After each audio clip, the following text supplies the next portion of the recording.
último episódio eu falei sobre o evento ECW One Night Stand 2006, a noite em que Rob Van Dam foi coroado como WWE Champion e, consequentemente, como o primeiro ECW Champion da história da WWE. A partir daquele momento, faltavam 2 dias para a estreia do show na Sci-Fi, com todos os indicativos de que ia dar errado. No episódio de hoje eu vou falar sobre essa estreia, que teve zumbi, vampiro e tudo que há de ruim. Isso e muito mais, você vai conferir a partir de agora, no mais novo episódio da série A História da ECW.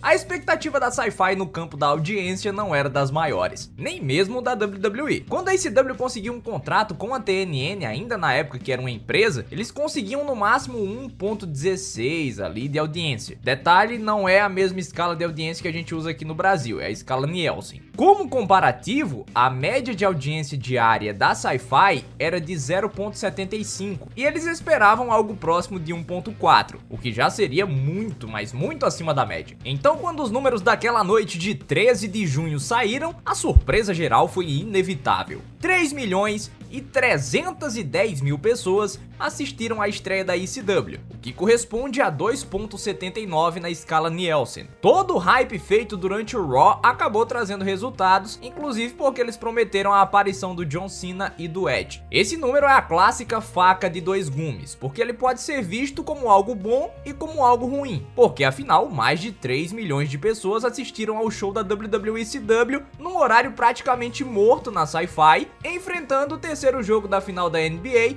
entre Dallas Mavericks e Miami Heat. Isso é bom. O ruim é que 3 milhões de pessoas assistiram um show que relembrou e muito a WCW no seu pior modo autodestrutivo, no auge da bizarrice. Foi um dos piores shows televisionados até aquela época e segue até hoje sendo considerado uma das piores horas de entretenimento esportivo já vistas pelos fãs de wrestling. Originalmente o show seria transmitido ao vivo, mas os executivos da NBC Universal pediram para que o show fosse gravado previamente para que eles tivessem a oportunidade de dar uma editada naqueles cânticos ferozes do público da ECW, uma vez que o One Night Stand 2006 teve um público bem boca suja.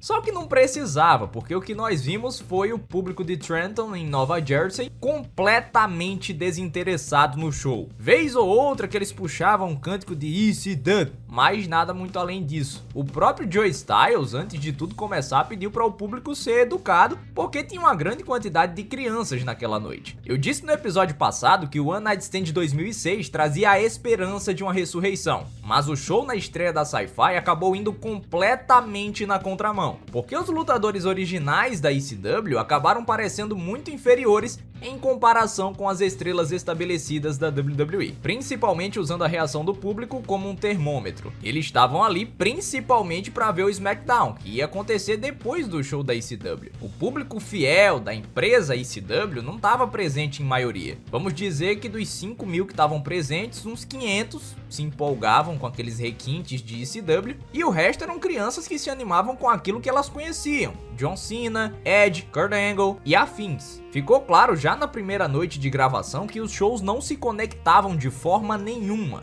Ainda que a ideia inicial fosse de promover rivalidades entre as brands para chamar a atenção para esse show da Sci-Fi, isso era um indicativo muito perigoso que a WWE já tinha tomado a decisão de que se o lutador não tivesse o pedigree deles, com exceção do Sabu, Rob Van Dam e do Sandman, ele não valeria a pena para ser fruto do investimento deles, de tempo e de dinheiro. E isso se aplica até mesmo para o Stephen DeAngelis e a Atlas Security, célebres figuras da empresa que foram colocados para escanteio para que o Justin Roberts e a própria equipe de segurança da empresa pudessem trabalhar e dar um aspecto mais profissional para o show. Stephen DeAngelis, se você não conhece, não lembra dos episódios passados, era ring announcer. Então ficou claro. Se você não lembra do atestado que a gente passou um tempo atrás, a ECW tinha morrido 5 anos antes desse show. O que a WWE estava fazendo era vendendo pedaços do cadáver. Logo no primeiro segmento do show, o Rob Van Dam foi anunciado como ECW Champion, levantou o cinturão, esperou a reação popular e ninguém fez nada.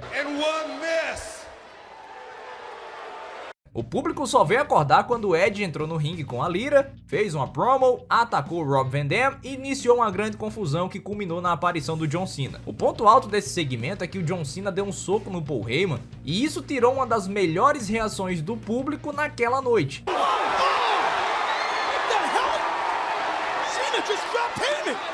O Edge e o Cena pareceram estrelas, o Heyman e o Rob Van Dam pareceram idiotas e eles podiam ter terminado o show por ali. E eu falo muito sério quando disse que o show poderia terminar ali, porque ainda não tinha acontecido a primeira luta. A primeira luta da história da WWE ECW foi um clássico que eu sei que você tá esperando há muitos episódios. Veio ao ringue The Zombie. Zombie? What is a rib? What is this? Não é pegadinha não. O Zombie foi interpretado por Tim Morrison, na época metade dos campeões de dupla da WWC de Porto Rico, e esse foi o personagem exigido pela equipe da Sci-Fi. A ideia original era que ele fosse um marciano, mas até os próprios executivos da emissora acharam isso ridículo. Em certo momento ele até mesmo seria The Cook, não confundir com outra palavra, mas The Cook, C-O-O-K. Ele ia ser um cozinheiro para tirar sarro da The Food Network. The Zombie, este grande personagem, fez uma das promos mais impactantes da história.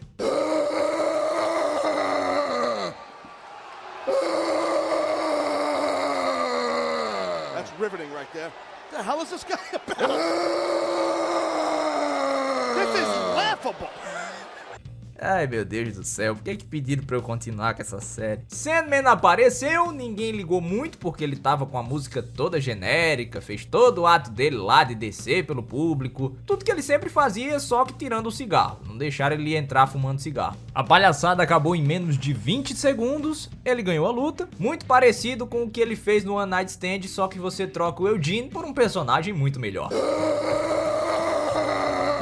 E essa foi a tônica por mais algum tempo, tanto para o Sandman quanto para os personagens de ficção científica que continuaram aparecendo, nem sempre cruzando caminho com ele. Mais tarde naquele show, o Kevin Furtick, o antigo Mordecai, apareceu como um vampiro. Já no começo do show seguinte, a Shelly Martinez apareceu como uma cartomante, e eles eventualmente viriam a trabalhar juntos um tempinho depois, como Kevin Thorne e Ariel. O Kevin foi resgatado pelo Paul Heyman porque ele tinha sido demitido da OVW, que na época era o território de desenvolvimento da empresa, porque tinha se envolvido numa briga de bar. Então ele resolveu dar uma oportunidade pra ele na ECW. Na essência, a ECW sempre foi isso. Eu falei do Sandman ser muito parecido com aquele personagem que ele sempre foi, de acabar com a bizarrice, e o Paul Heyman queria outro Taz da época da ECW. Nesse caso, ele queria fazer um novo shooter, e o escolhido foi o Kurt Angle. O grande problema é que logo no primeiro desafio, colocaram ele para enfrentar o Justin Credible, ex-ECW Champion, como muito bem destacado pelo Joey Styles, só que você não pode destacar que um ex-ECW Champion estava sendo destruído em menos de 2 minutos. Você tá pisando, destruindo completamente a história da ECW. Foi nesse mesmo show que Kelly, na época só Kelly, fez o famoso strip, vamos dizer assim, né? Vai ficar censurado aqui para não ter problema de AdSense. Ela era modelo da Venus, natural de Jacksonville, e o John Laurinaitis foi quem enxergou talento nela ao ponto de mandá-la para a OVW. Nessa altura do campeonato, ela não tinha nem talento no ringue e nem para toda essa sensualidade aí. Acontece.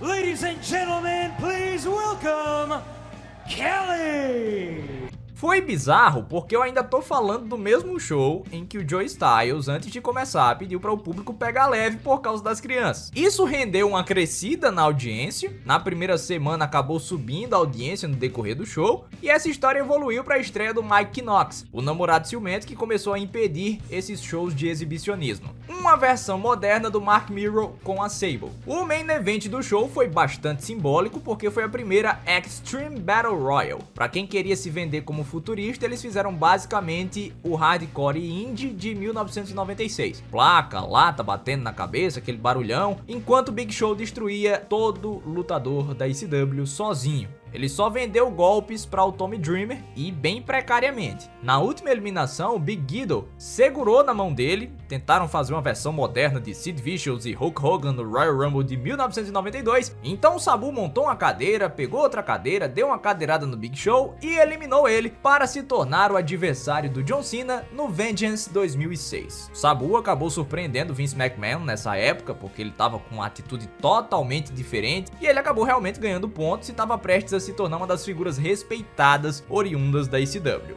ou algo assim. Na visão geral das pessoas da empresa, essa estreia foi um desastre. O Vince McMahon e o Kevin Dunn ganharam a queda de braço e o show foi exatamente como eles queriam. O próprio Vince McMahon ficou revoltado quando percebeu que os One Night Stands não eram indicativos de popularidade para o público presente. Foi nesse mesmo dia que ele descobriu que 2 mais 2 é igual a 4 também. Com esse desastre e a pressão de Paul Heyman para ter mais liberdade criativa, o segundo show ficou completamente ao critério dele. Ele colocou Angle e RVD para enfrentar Edge e Orton, pelo menos para melhorar o wrestling apresentado. O show teve uma queda de 22% na audiência, muito por conta da qualidade ruim do primeiro show, mas ainda assim foi um show melhor apresentado. Foi a preparação para o Vengeance no domingo, o evento que não conseguiu vender 50% dos ingressos, mas até chegar lá o Vince McMahon se revoltaria profundamente com um evento não televisionado e começaria a boicotar tudo. Mas essa história eu só vou contar no próximo episódio da série A História da ECW. Todo o conteúdo dessa série pode ser encontrado neste livro que está aparecendo aqui na tela. Antes de chegar no Vengeance, Vince McMahon pistolou e você vai saber o motivo que foi que aconteceu para ele resolver enterrar todo mundo que estava sendo construído pela ECW no pay-per-view da empresa. Se você gostou, deixa o seu like, compartilha a série aí com o pessoal. Vamos ver até onde vai progredir essa história da ECW, que eu não sei onde é que vai ser o ponto de virada que a gente vai dar uma parada, mas uma hora a gente vai parar. Não vou contar a história da ECW todinha não, assim, porque teve muita bizarrice, muitos pontos que não vão agregar em nada. Vamos chegar ali no December to Dismember e depois a gente decide junto, tá certo? Até o próximo episódio, viu? Tchau, tchau, galera. Fui!